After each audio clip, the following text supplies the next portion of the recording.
কুয়াকাটা ঘুরতে এসেছি। আজকে আপনাদেরকে দেখাবো কুয়াকাটার আরেকটি ভাইরাল জায়গা গঙ্গামতির চর, যেটাকে সবাই মিনি সুইজারল্যান্ড বলে থাকে। তো কুয়াকাটা ঘুরতে আসবো আর মিনি সুইজারল্যান্ড দেখবো না তাই কি হয়? তাই কিন্তু আজকে বেরিয়ে পড়েছি মিনি সুইজারল্যান্ড দেখার জন্য। বাংলার দক্ষিণে নীল জলরাশি আর রৌদ্রের আলোর মোড়া কুয়াকাটা সমুদ্র সৈকতের এক প্রান্তে আছে এক অপার সৌন্দর্যের দ্বীপ গঙ্গামতির চর। এটি যেন এক টুকরো শান্ত প্রকৃতি, যেখানে আকাশ আর সমুদ্র মিলে গেছে এক বিন্দুতে। কুয়াকাটা সৈকত থেকে মাত্র 8-9 কিলোমিটার পূর্বে নৌকায় প্রায় আধ ঘন্টা পথ। চরে যাওয়ার পথে দেখা যায় লবণাক্ত জলের বন। আমরা সবাই মিলে গিয়েছিলাম মোটরসাইকেলে, আমরা কিন্তু নৌকায় যাইনি। গঙ্গামতির চর প্রথম দেখাই আপনাকে মুগ্ধ করবে তার প্রশস্ত বালুচরার নীলাভ দিগন্তে হারিয়ে যাওয়া আলোর খেলা নিয়ে। সকালে সূর্যোদয়ের সময় যখন আলো ধীরে ধীরে বালুচরে পড়ে, তখন চর যেন জেগে ওঠে। আমরা যেতে যেতে কিন্তু দুপুর হয়ে যায়। দুপুরের রোদটা যখন গঙ্গামতির চরে পড়ে, তখন কিন্তু গঙ্গামতির চর আর একটু নতুন সাজে সেজে ওঠে। তো আমরা আসার পরে দেখলাম এখানে অনেকেই দোল খাচ্ছিল। এখানে সুন্দর সুন্দর দোলনা রাখা ছিল বালুর উপরে। দোলনাগুলো দেখতে অনেক সুন্দর, আপনারা গিয়ে কিন্তু বসে ভিডিও ছবি নিতে পারবেন। আমি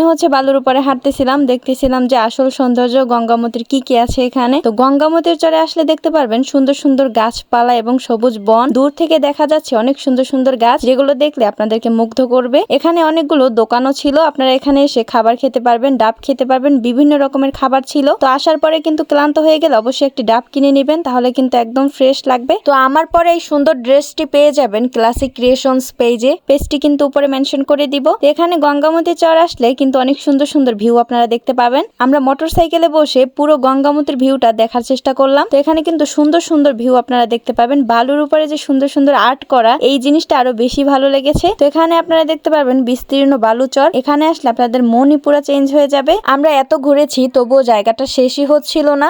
বারবার করে কিন্তু আমার হারিয়ে যেতে ইচ্ছে করছিল এই গঙ্গামতির চরে। তো এটাকে কিন্তু মিনি সুইজারল্যান্ড বলার আসলেই কারণ আছে। এখানে কিন্তু সুইজারল্যান্ডের মতো ভিউ পাবেন। চারিদিকে এত সুন্দর, আকাশটা মনে হচ্ছিল একদম আমার কাছ থেকে আমি দেখতে পাচ্ছি। তো আমার কাছে মনে হচ্ছিল আমি সুইজারল্যান্ডে ঘুরতেছি। যখন সূর্যাস্ত এবং সূর্যোদয় হয়, এই জায়গাটা কিন্তু আরো নতুন রূপে সেজে ওঠে। তাই সবাইকে অনুরোধ করব, কুয়াকাটা আসলে অবশ্যই গঙ্গামতির চর নামে খ্যাত মিনি সুইজারল্যান্ডে অবশ্যই ঘুরতে আসবেন। এখানে আসার পরে সুন্দর সুন্দর গাছগুলো দেখতে পারবেন আপনারা। গাছের গুড়িগুলো পড়ে আছে বালুর উপরে। এখানে গাছের পাশাপাশি ছিল অনেকগুলো ঝিনুক। তো ঝিনুক কার কার পছন্দ বলেন তো? কুয়াকাটা আসবেন আর ঝিনুক কুড়িয়ে নিবেন না তাই কি হয়? তো আমি কিন্তু অনেকগুলো ঝিনুক কুড়িয়ে নিয়েছি, সেই ভিডিওটা কিন্তু নিতে মনে ছিল না। তো আপনারা বলেন আজকে গঙ্গামতির চরটা আপনাদের কাছে কেমন লেগেছে? এই জায়গাটাকে অনেকে কিন্তু মিনি সুইজারল্যান্ড বলে থাকে। আসলে বলার কারণ আছে, কারণ এখানে আসলে আপনাদের একদম সুইজারল্যান্ডের মতো ফিল দিবে। এখানে সুন্দর সুন্দর জায়গা আছে ঘোরার মতো। সামনে গেলে আরো সুন্দর সুন্দর স্পট আছে, যেখানে আমরা যাইনি তাই বলতে পারবো না। অনেকের কাছ থেকে শুনেছি আরো সুন্দর সুন্দর জায়গা ছিল। তো এখানে আসলে অবশ্যই সব জায়গায় ঘোরার ট্রাই করবেন, তাহলে অবশ্যই ভালো লাগবে আপনাদের কাছে। তো এই ছিল আমাদের গঙ্গামতি চরের ভিডিও। তো আপনাদের কাছে কেমন লেগেছে অবশ্যই কিন্তু জানাবেন। তো যাওয়ার সময় গঙ্গামতি চরকে একটু টাটা দিয়ে চলে আসলাম। তো পরবর্তীতে কিন্তু দেখাবো কুয়াকাটার আরো সুন্দর সুন্দর স্পট। সেই পর্যন্ত সবাই ভালো থাকুন, সুস্থ থাকুন। আল্লাহ হাফেজ, আসসালামু আলাইকুম।